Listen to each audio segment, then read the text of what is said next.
Perfecto, ya estamos de regreso, claramente para seguir informándoles a todos ustedes a través de nuestras pantallas de nuestro material más positivo en este día miércoles, ombligo de la semana, cuando son las 11 ya con 36 minutos. Me voy a ir contigo, Walter, porque tienes un interesante invitado donde seguimos hablando lo que nos sucede en estos tiempos difíciles, donde tenemos que aprender a enfrentar distintos temas y situaciones que claramente no estaban esperadas. Walter, voy contigo. Acá estoy, Katy, ya tengo al otro lado de esta videollamada, ¿no? Es la forma de tener invitados ahora en los programas. También vamos a conversar acerca de eso. Se puede hacer un poco impersonal la cosa, pero es la herramienta que podemos utilizar. Ernesto Reynoso, él es psicólogo de Contextos, esta consultora con la que siempre contamos. Por cierto, queremos agradecer también la posibilidad para hablar de temas sociales, pero con realizado a través de estudios. Por lo tanto, las cifras que ahí se mencionan, los resultados son muy, muy apegados a la realidad. Y eso es lo que queremos evidenciar ahora. Llevamos más de un año de pandemia. La vida cotidiana de la población ha sido afectada tremendamente. No vivimos igual. Hay una especie de cansancio constante. Nos cuesta llegar, nos cuesta levantarnos, nos cuesta todo. Y muchas veces, pues yo duermo 9 horas. Bueno, Ernesto, ¿qué dice la gente al respecto? ¿Cómo estás? Buenos días, por cierto. Buenos días, estimado. Muchas gracias por la invitación. Bueno, hoy día vamos a comentar un poquito con respecto a lo que tú haces mención. Bueno, y comentar solamente un detalle. Yo soy de profesión sociólogo, no soy psicólogo. Perdón, aquí decía psicólogo. Sí. Vamos a tratar de que no sea la pauta de inmediato. Para hacer la diferencia. Pero bueno, partiendo con respecto a lo que tú manifiestas, sí, claramente. O sea, esta cantidad de meses, más de un año de la pandemia, claramente ha sido bastante estresante para la población.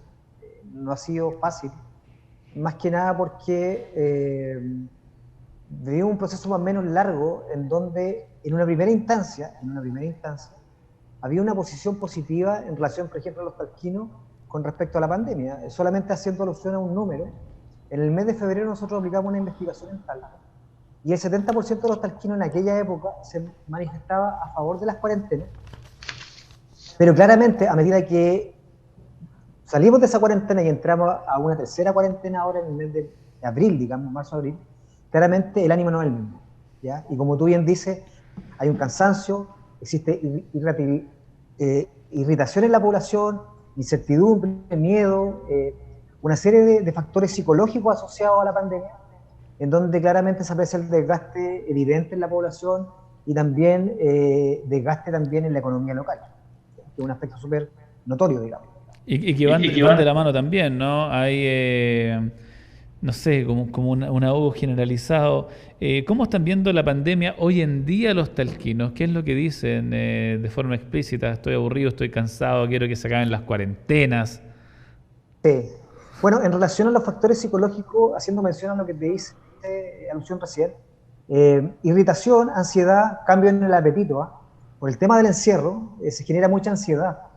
Por lo tanto, habitualmente esa ansiedad no es que la gente deje de comer, habitualmente come más, digamos, ¿ya?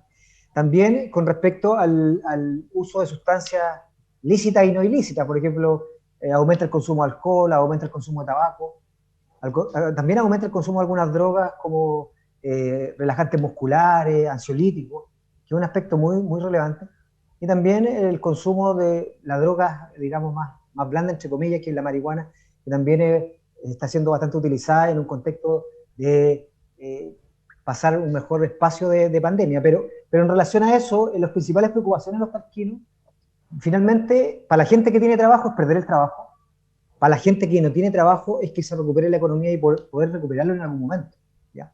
Otro aspecto que también surge en el tema, estimado, tiene que ver con la posibilidad de vacunarse, ¿ya?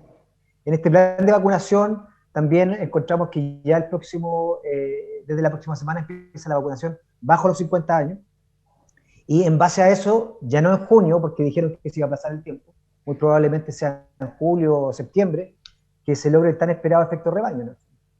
La única forma de que las comunas del Maule, del país y del mundo recuperen la pseudo-normalidad es que la gente se vacune y se logre este tan ansiado efecto rebaño. No hay una solución mágica al respecto, ¿ya? Ni las cuarentenas van a dar en el ancho para poder cubrir, solamente que la gente se logre vacunar y logremos este efecto tan esperado en la comunidad, digamos. Sí, además noto que las cuarentenas, bueno, hay varios estudios que dicen que después de 4 semanas ya empiezan a perder efectividad por Claro, varios factores. Uno de ellos es el hecho de que hay una mayor resistencia de la ciudadanía a esas cuarentenas y se empiezan a buscar subterfugios, ¿cierto?, para poder salir un poco. Y es inherente al ser humano, o sea, claro, lo normal no es estar encerrados de forma obligatoria. Hay gente que le gusta recluirse en su casa y estar ahí meses, está bien, no es su rollo, pero en términos de esa obligatoriedad es muy complejo, porque como dices tú, empieza a generar una ansiedad tremenda y otros patrones de conducta también un poco erráticos, ¿no? En sí, términos de cómo enfrentamos el día a día. Oye, otro tema importante tú mencionaste, ¿no? Lo de la economía. Hay gente que está con pega, pero se muere de susto de perder ese trabajo. Muchas veces no claro, por un factor personal, sino que en el contexto pandémico. La empresa claro, quiebra, no claro. funciona, se cierran, hay cuarentena, los negocios tienen que... Es un tema complejísimo. ¿Qué pasa con las ayudas del Ejecutivo? ¿Ustedes pudieron palpar eso también en términos Sí, de cuál es la sí. percepción?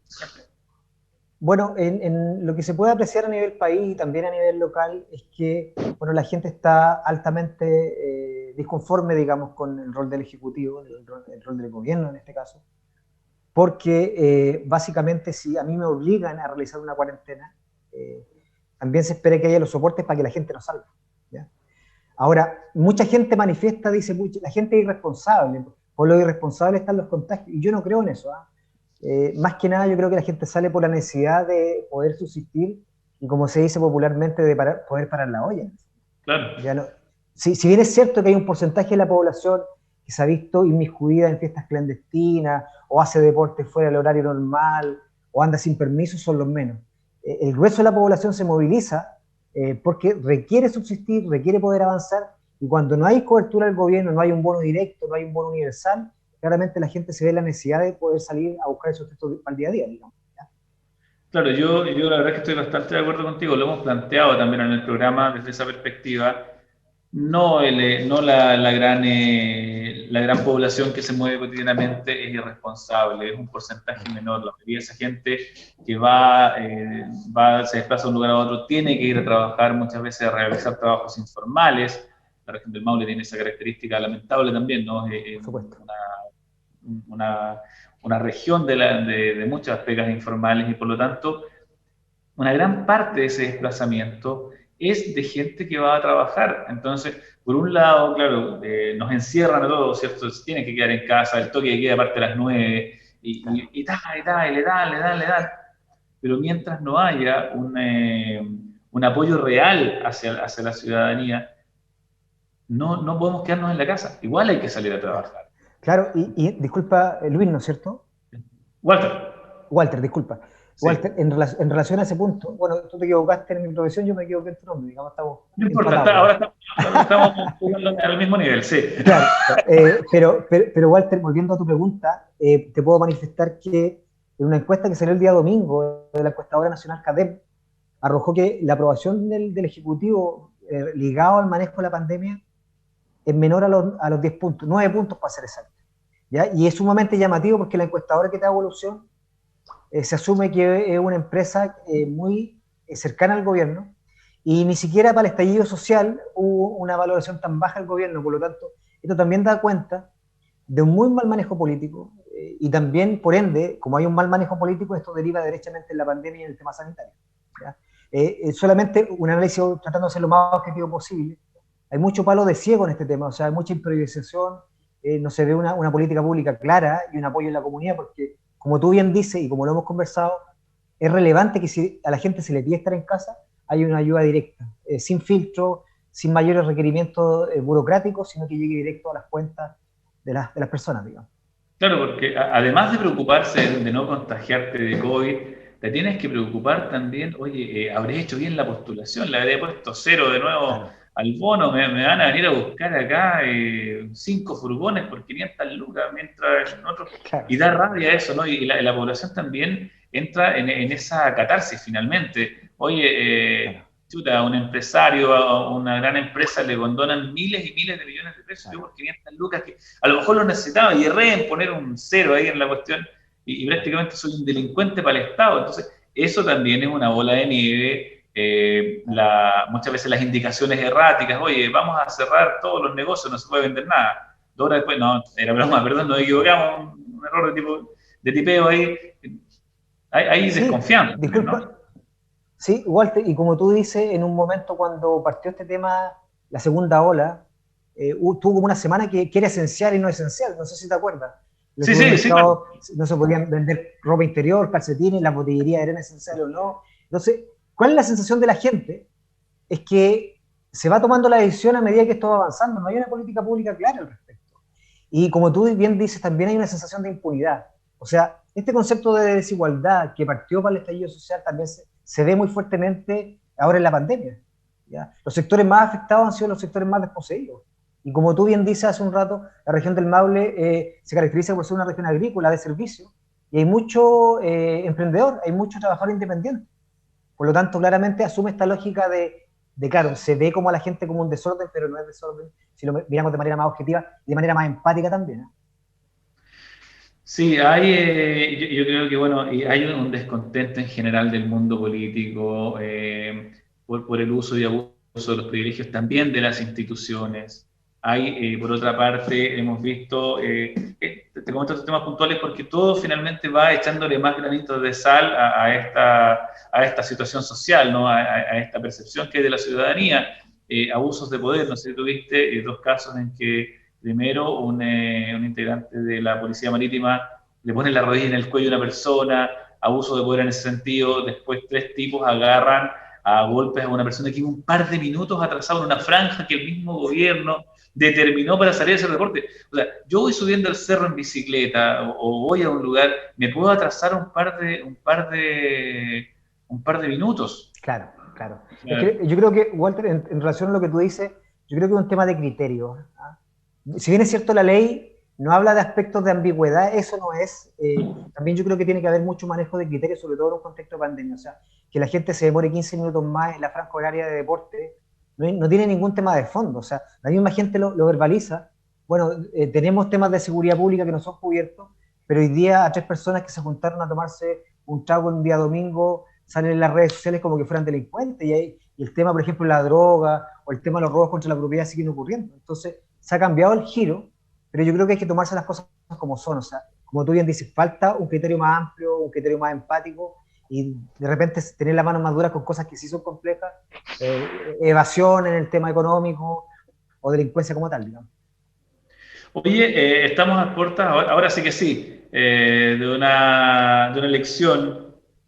La gente tiene claro los procesos que vienen en la escritura de una nueva constitución. ¿Tiene claro lo que significa este nuevo documento?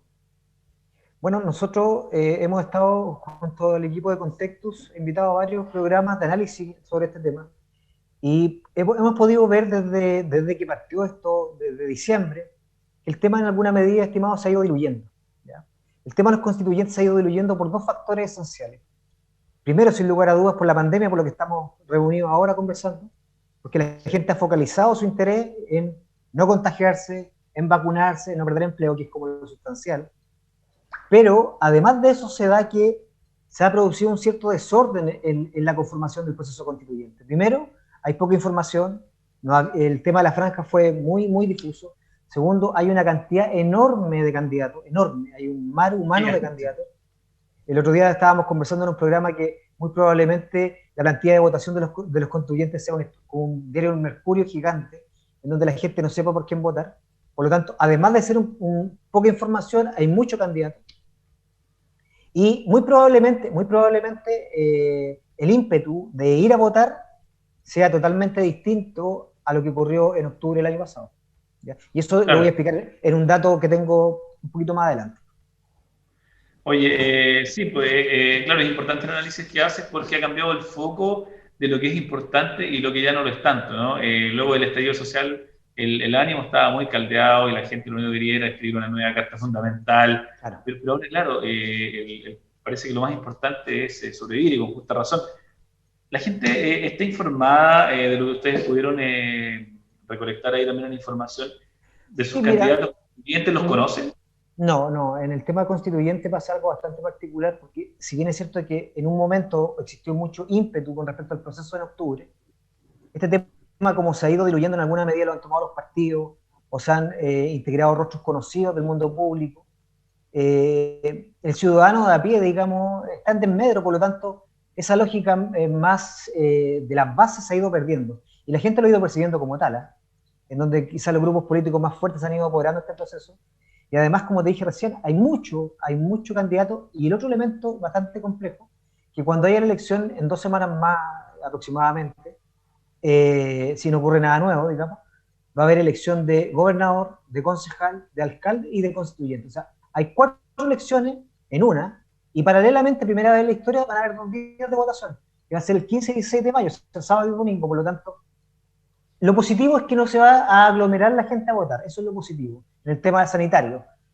Pero Claro. ¿qué es lo complejo? Que como ha bajado el ímpetu de esa efervescencia social, ha bajado, muy probablemente yo postulo en torno a la información que te voy a mencionar, que puede que haya una baja en la votación en relación al plebiscito pasado. ¿Por qué? Porque cuando se desarrolló el plebiscito no existía la segunda ola que existe ahora, y los datos pandémicos o los datos sanitarios son mucho más complejos que los del año pasado, a la fecha. Oye, claro, en ese sentido, ¿qué porcentaje de la ciudadanía irá a votar? ¿Ustedes pudieron Sí, testear eso? ¿Tienen algún dato? sí, mira, nosotros en agosto del año pasado hicimos la encuesta proyectando el plebiscito, y un 60% de los encuestados dijo que tenía disposición segura de ir a votar. ¿Ya? Ya. Pensando en Talca, votó 56%. ¿Ya? O sea, anduvo el dato, 4 puntos de diferencia. Cuando hicimos la pregunta nuevamente en el mes de marzo, ese porcentaje de 60% bajó a un 47,4%. O Oye, sea, bien. casi 13 puntos menos. Lo que te quiero decir es que sería irresponsable de mi parte decir, este va a ser el porcentaje. Lo que sí me arroja en la encuesta es que ha habido una baja, digamos, del pedal de acelerar el proceso, y el interés no es el mismo. ¿Ya? Por eso nosotros estamos generando hipótesis al respecto y diciendo que es muy probable que vaya a votar menos gente por el tema de la pandemia, por el tema de la dispersión, por el desorden. La gente no foca. El tiempo actual no es el tiempo de la política, lamentablemente. ¿Ya? Y por ende, como ha bajado ese énfasis, es muy probable que la votación baje, y muy probablemente también el segmento etario adultos mayores, por el temor a contagiarse, puede que baje también. Porque, ojo, tú puedes tener las 2 vacunas, pero igual te puedes contagiar. Entonces la gente adulta igual se está cuidando de ese proceso. Sí, y además que, bueno, hay que tener las 2 vacunas, hay que esperar un tiempo para que sea efectiva. Todo un proceso y a pesar de eso queda el miedo inherente, ¿no? De todo lo que hemos pasado. ¿Qué crees tú que va a pasar finalmente entonces con este proceso eleccionario tan amplio, ¿no? ¿Tú has visto cuántos candidatos hay en Talca, por ejemplo, a concejal? Aquí en San Javier también son un montón. Son muchísimos, se hablan más de 60 en algunos casos, pero el tema de fondo, yo creo que haciendo una proyección normal, digamos, yo creo que es muy probablemente que beneficie, en este contexto de pandemia, beneficie a la gente que va a la reelección. Esa es la proyección que te puedo hacer Claro. primero. Y lo segundo, que también apunte a los rostros más conocidos. ¿Por qué? Porque la gente, por la necesidad de no perder su voto, el sufragio, vote por la gente más reconocida. Por lo tanto, yo creo que ahí está la delantera, porque en alguna medida la pandemia ha invisibilizado las campañas nuevas. Esa es la sensación que tengo. ¿Ya? Claro, Y ha cuajado los rostros antiguos, por así decirlo. y también en el tema de recursos, ¿no? Lo decían algunos candidatos, hay ahí un tema de que no se podía contar con más recursos para poder empezar nuevamente una campaña de cara a esta No, segunda oportunidad de elecciones. claro, o sea, claramente los candidatos a alcaldes sobre todo reclamaron porque los alcaldes pudieron volver después de 2 semanas en stand-by, volvieron a retomar funciones, y ahora tienen que volver a salir, pero claramente en esas 2 semanas tomaron la posta nuevamente. Por lo tanto, la sensación que tengo es que los alcaldes en ejercicio tienen un primer lugar, digamos, en esta figura, más que nada por el reconocimiento público, ¿eh? Yo hablo en general, no hablo de un ámbito específico, pero claramente la gente que va a la reelección, tanto digamos, concejales, alcaldes, y en el caso de los constituyentes yo creo que va a ser los rostros más conocidos, y en el caso de los gobernadores regionales probablemente ocurra lo mismo. Sí, ahí en los constituyentes está complejo porque hay gente vinculada a otras acciones sociales que no era conocida por la gran mayoría de la ciudadanía. Entonces, va a haber quizás, dentro de lo que ustedes dieron, hay también un voto aleatorio quizás, si voy a votar por el que primero se me cruce en la papeleta. No, es difícil. Lo que pasa es que, mira, como ganó el apruebo, pensando en el 80% del apruebo, Claro. va a haber mucha dispersión de esa apruebo. No es que el voto de apruebo se vaya a un segmento en específico. Yo creo que va a haber mucha dispersión y muy probablemente la gente que gane no gane con un porcentaje tan abismante, por así decirlo. ¿Ya? Porque va a haber mucha dispersión. Ahora, te vuelvo a repetir, yo tengo la sensación, de acuerdo a información expuesta, que es altamente probable que ganen los rostros más conocidos. ¿Por qué? Porque mucha gente cree, candidato, que porque apela una bandera de lucha, por ejemplo, por las minorías sexuales, o es humanista, o es medioambientalista, va a ganar. No, porque para que se dé una lógica, una estructura firme de estrategia de campaña política, tiene que haber trabajo territorial, conocimiento, marketing publicitario en político, y eso es tiempo, y recursos. ¿Ya? Y hoy en día vemos que todas las campañas están centradas en las redes sociales. Y yo te hago la siguiente pregunta, Walter. Cuando tienes de repente 50 candidatos que te están bombardeando con la información, ¿cómo tú filtras qué información es pertinente o no? Por lo tanto, claro. hoy en día... Disculpa. Sí, no, te comento, te replico la pregunta. Claro, y cuánta cantidad de esas personas que tienen acceso a ese aviso, a ese post en la red social, se van a dar el tiempo también, considerando las prioridades que ya comentabas, ¿no? El foco se ha puesto más bien en la supervivencia y familiar en este último tiempo. Van a pinchar ese link y se van a descargar el programa de ese candidato. O sea, con suerte quizás van a poder ver el rostro para verse repetido y... Claro, o sea, apelando a que en nuestra sociedad la gente en la realidad no lee mucho. O sea, cuando la gente se desgasta en hacer un programa, yo siempre he pensado que no lo leen, digamos. Más aún cuando tenemos información de redes sociales, que la gente habitualmente lee los titulares de una noticia, ni siquiera lee la noticia completa. Claro. Muchas veces pasa, tú sabes, en el ámbito periodístico, que la gente repostea un titular y de repente la noticia dice algo totalmente contrario. Entonces, siempre corremos ese riesgo, sobre todo en las sociedades actuales como sociedades de información. La información es tan volátil, hay mucho volumen informativo, claramente es más difícil comunicarse de manera fidedigna o coherentemente. Está complejo el tema y no sabemos todavía si... Hasta ahora todo dice que sí. Se van a ejecutar este proceso eleccionario muy pronto ya, queda muy poco y vamos a ver cuánta gente va a votar. ¿Qué otros estudios tienen ustedes en mente ahora en el corto plazo, Ernesto? Mira, ahora estamos trabajando con el Centro Médico Arrayán de Talca, estamos trabajando en un estudio sobre alimentación vegana y vegetariana en segmentos juveniles, que es algo muy en boga en los mira. También vamos a trabajar el tema de medio ambiente y calefacción con un par de fundaciones, y muy probablemente en el mes de mayo hagamos una encuesta que a lo mejor sea la región del Maule y otra región más. Estamos viendo si es la sexta o la octava, para poder hacer una medición política ya pensando en las elecciones de noviembre recién. Uy, eso va a estar bueno. Hay también ahí ya algunas proclamaciones, otros que todavía no tiran sus cartas, digamos. Hay un juego de póker político que todavía no tiene todas las fichas concretadas, ¿no? Faltan todavía coaliciones que puedan postular sus candidatos. Solamente agradecerte, Ernesto, por este espacio de conversación, también de dar luces de ciertas situaciones que están viviendo las personas de nuestra región. Talca es un importante foco para poder medir, ¿no? Una realidad que quizás se expande mucho más a lo largo de la región. Sí, por supuesto. Gracias, Ernesto, que tengas una linda tarde. Nos encontraremos muy pronto. Esperemos, ojalá, acá en el set y no a través del teléfono. Que estés muy bien. Perfecto, estimado. Muchas gracias y que tengan buen día toda la gente. Que esté muy bien. Muchas gracias. Voy contigo, Katy. Contigo los bomberos. Contigo y los bomberos, exactamente.